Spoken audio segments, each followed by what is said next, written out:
বন্ধুরা, যদি আপনার প্রতিবেশী, আপনার আত্মীয়স্বজন এবং আপনার দৈনন্দিন ওঠা বসা করা বন্ধুবান্ধবরা আপনার ওপর খুব খুশি থাকে, তাহলে আজ আমার একটি কথা গিটে গিট দিয়ে বেঁধে রাখুন। মনে রাখবেন, এর সোজা এবং পরিষ্কার অর্থ হলো এটাই: আপনি আপনার জীবনে উন্নতির এমন কোনো পদক্ষেপ নেননি যার কারণে তাদের রাতের ঘুম উড়ে যায়। আপনার জীবনে কোনো জোর বা দমি নাই, তাই তারা শান্ত আছে। কিন্তু যেদিন আপনি সফলতার সিঁড়ি চড়তে শুরু করবেন, সবার আগে আগুন এদের বুকেই লাগবে। কথাটা একটু ভালো করে মিলিয়ে নেবেন আপনার লাইফের সাথে। যাই হোক, এই সোজা কথাটি আজ আমাদের দেশ ভারতের উপর একদম ফিট বসে। আজ ভারতের প্রতিটা প্রতিবেশী, সেটা শ্রীলঙ্কা হোক, বাংলাদেশ হোক, ভিখারি থালায় ধরে থাকা পাকিস্তান হোক বা পূর্ব পাকিস্তানের নতুন ভিখারি, সবাই কিন্তু ভারতের ওপর ভীষণভাবে জ্বলছে। কেন? কারণ ভারত মহাশক্তি হওয়ার জন্য নিজের পদক্ষেপ বাড়িয়ে দিয়েছে। আর যখন মর্যাদার অবস্থান বাড়ে না বন্ধুরা, তখন শত্রু এবং হিংসা করার লোকেদের বাড়াটাও স্বাভাবিক। আজকের এই ভিডিওটিতে আমি আপনাদের সামনে ইন্টারন্যাশনাল জিওপলিটিক্সের এমন এক কাঁচা খতিয়ান, আসল সত্য ফাঁস করতে চলেছি, যা দেখে আপনার বুক গর্বে চওড়া হয়ে যাবে। বাংলাদেশের বিদ্যুৎ গুল হওয়া থেকে শুরু করে নেপালের সীমান্তে কাঁটাতার লাগানো ইনসাইড স্টোরি পর্যন্ত, এবং আমেরিকার সেই মিথ্যার পর্দাফাশ যা আমাদের 3জন বীর ভারতীয়কে মেরেছে, তার মোক্ষম জবাব চলে এসেছে। শুধু তাই নয়, আজ আপনাদের এটাও জানাবো যে কিভাবে আজ থেকে 28 বছর আগে missile man doctor APJ Abdul Kalam ভারতের সেই সন্তানকে চিনে নিয়েছিল, যে আজ পুরো দুনিয়ার সাথে টেকওয়ারে টক্কর দিচ্ছে। ভিডিওর শেষ পর্যন্ত টিকে থাকুন, আর আজ হিংসা করা লোকেদের গায়ে আমরা আরও একটু বেশি করে নুন ছেটাতে চলেছি। কিন্তু ভিডিওটিতে এগিয়ে যাওয়ার আগে আবারও বলে দিই, যাদের আমার কথাবার্তা বা ভিডিও দেখে জ্বলবে, তারা অবশ্যই বার্নালার নিয়ে একটু বসবেন, যেটা জলাতে লাগানো মলম। যাই হোক, চ্যানেলটিতে নতুন হলে সাবস্ক্রাইব করতে কেউ ভুলবেন না। এবার আর দেরি না করে চলে যায় আজকের সব থেকে বড় খবরের দিকে। তো বন্ধুরা, শুরু করছি আমাদের প্রতিবেশী বাংলাদেশকে দিয়ে। সেখানে এই মুহূর্তে মোহাম্মদ ইউনূসের সরকার পেছনে গেছে। সে আসল মাথায় কাজ করেছিল প্রথমে আমেরিকার চামচা হয়ে। এখন নতুন এসছে, ওনার নাম হলো তারেক রহমান। আর এই তারেক রহমানের একজন তথাকথিত ওভার স্মার্ট উপদেষ্টা, যিনার নাম হলো জাহিদুর রহমান। যেটাই হোক, নামের আগে রহমান লাগানো আছে, নয়তো কাজকর্ম দেখে তো একে অন্য কিছু মনে হয়। ঘটনা হলো এটাই যে উনি কোনো একটি ভারতের সাবমিটে যোগ দিতে এসেছিল। যখন আন্তর্জাতিক নিয়ম কি বলে, আপনি যদি কোনো দেশের সরকারি সফরে যান বা বড় পদে থাকেন, তাহলে ডিপ্লোম্যাটিক পাসপোর্ট নিয়ে আসুন, যেটা বৈধতামূলক। কিন্তু এই ভাই সাহেব তো ওভার স্মার্ট। ইনি গ্রিন পাসপোর্ট, অর্থাৎ লোকাল পাসপোর্ট বা নিজের পার্সোনাল পাসপোর্ট নিয়ে দিল্লির এয়ারপোর্টে ল্যান্ড করে গেলেন।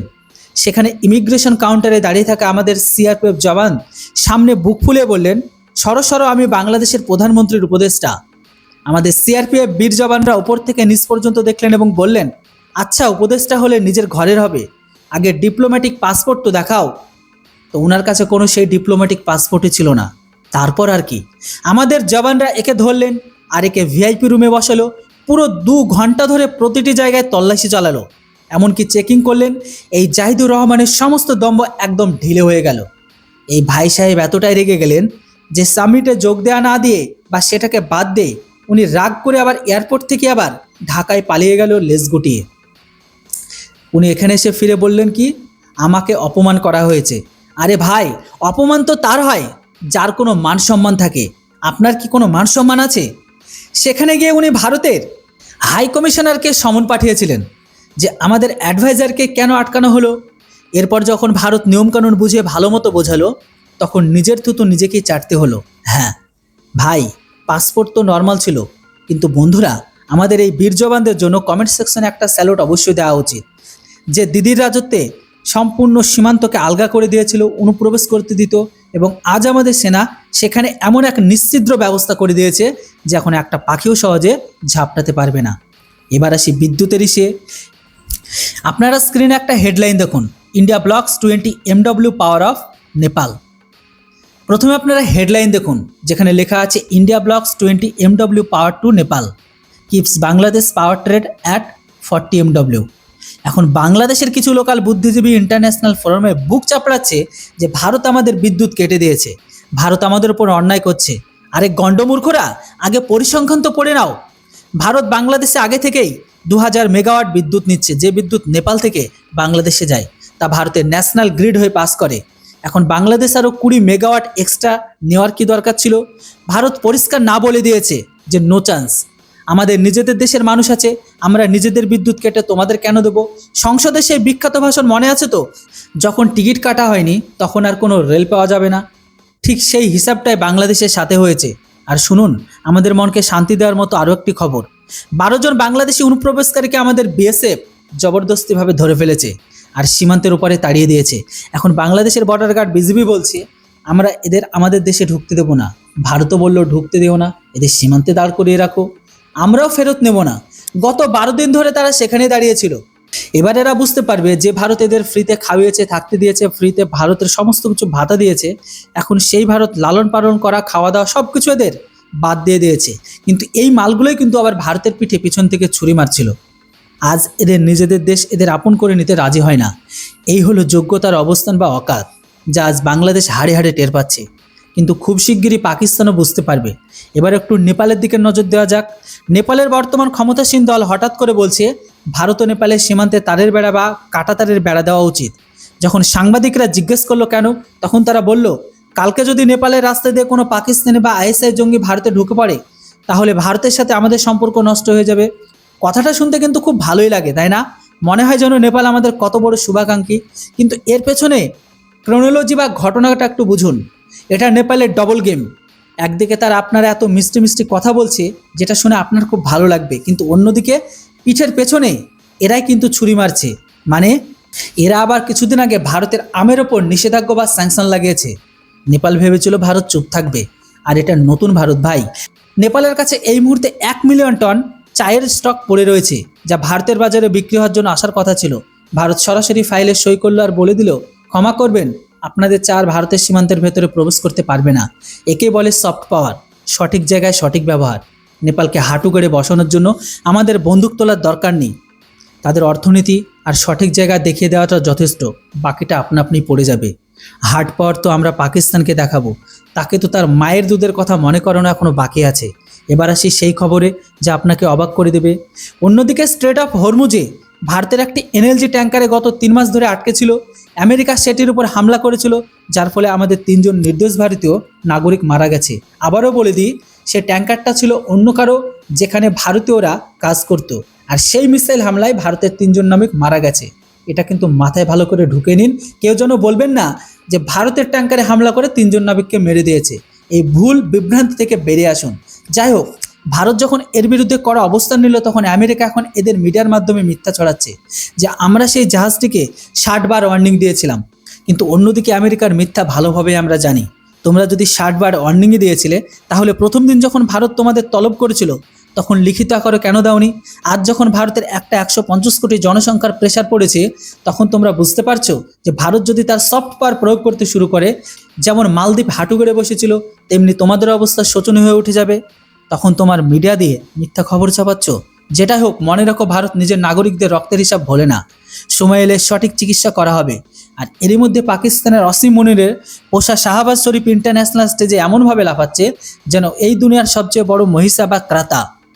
তিনি এটাও বলছে যে আমি আমেরিকা এবং ইরানের মধ্যে চলতে থাকা যুদ্ধকে স্টপ করিয়ে দিয়েছি, শুক্রবার পর্যন্ত চুক্তি করিয়ে দেব, যেটা তাদের বড় বড় দাবি ছিল।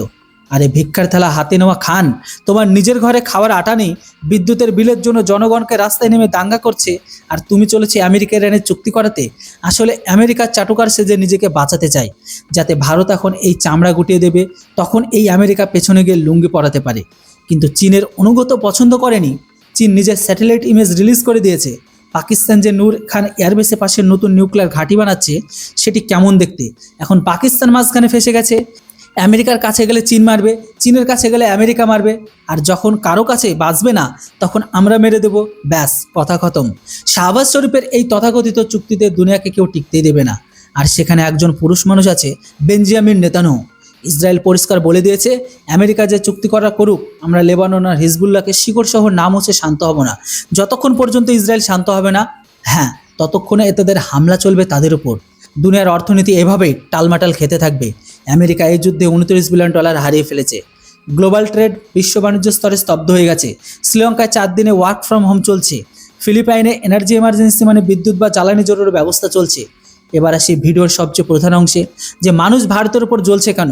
বন্ধুরা, আমাদের এখানে একটা প্রবাদ বাক্য আছে ঠিক এরকম, যে পুত কুপুত্র তো কিউ ধন সঞ্চয়। অর্থাৎ সন্তান যদি কুপুত্র হয় তবে টাকা জমিয়ে কি করবেন, সে তো সব উড়িয়ে দেবে। আর সন্তান যদি সুপুত্র হয় তবেই টাকা জমানোর কি দরকার, সে নিজেই নিজের ভাগ্য গড়ে নেবে। পাকিস্তানের মতো সন্তানটা কুপুত্র হয়, যারা বাপ ঠাকুরদার সম্পত্তি বিক্রি করে খেয়ে ফেলেছে, কিন্তু ভারতের কাছে সুপুত্র আছে। আজ থেকে 28 বছর আগে 1998 সালে দ্য গ্রেট এপিজে আব্দুল কালাম সাহেব তামিলনাড়ু এক যুবকের চোখে সেই চমক দেখেছিল আর বলেছিল, শ্রীধর তোমাকে খুব কঠোর পরিশ্রম করতে হবে। সেই যুবক আর কেউ নন, জোহর ফাউন্ডার শ্রীধর ভেম্বু। আজ পুরো দুনিয়ায় গুগল, হোয়াটসঅ্যাপ আর বিদেশি সার্ভারের উপর নির্ভরশীল আমাদের ডেটার বাইরে চলে যায়। হ্যাঁ, কিন্তু শ্রীধর বেম্বু ভারতের নিজস্ব ওলা ব্রাউজার, যেটাকে বলা হয় ওলা ব্রাউজার, আর হোয়াটসঅ্যাপের জায়গায় আরোহী অ্যাপ লঞ্চ করে দিয়েছে। আর এখানে সবচেয়ে বড় কথা হলো, ভারত এখন নিজের নিজস্ব সার্ভার বানাচ্ছে। এবার আমাদের নিজের ডেটা কোনো চোর পশ্চিমা দেশকে দেওয়ার প্রয়োজন পড়বে না। যখন ভারতের কাছে নিজের সার্ভার থাকবে, নিজের টেকনোলজি থাকবে, তখন সুন্দর পিচাই আর সত্য নান্দেলার মতো প্রতিভার দেশ ছেড়ে বাইরে যাওয়ার কোনো প্রয়োজন পড়বে না। এটাই হলো ভারতের সেই বাড়িতে থাকা আধিপত্য, যার কারণে আজ পুরো দুনিয়া হিংসায় জ্বলে পড়ে খার হয়ে যাচ্ছে। আর আমি আবারও বলছি, যদি যোগ্যতা ও অবস্থান বাড়ে তবে শত্রুও বাড়বে, কিন্তু আমরা থামার পাত্র নই। আমাদের কি মনে হয় ভারতকে খুব শীঘ্রই এই সমস্ত বিরোধীদের পেছনে ফেলে বিশ্বগুরু হবে? কমেন্ট সেকশনে আপনাদের মূল্যবান মতামত অবশ্যই জানান। যদি অ্যানালাইসিস পছন্দ হয়ে থাকে তবে অবশ্যই আমাদের চ্যানেলটিকে সাবস্ক্রাইব করুন। Thanks for watching. জয় হিন্দ, বন্দে মাতরম।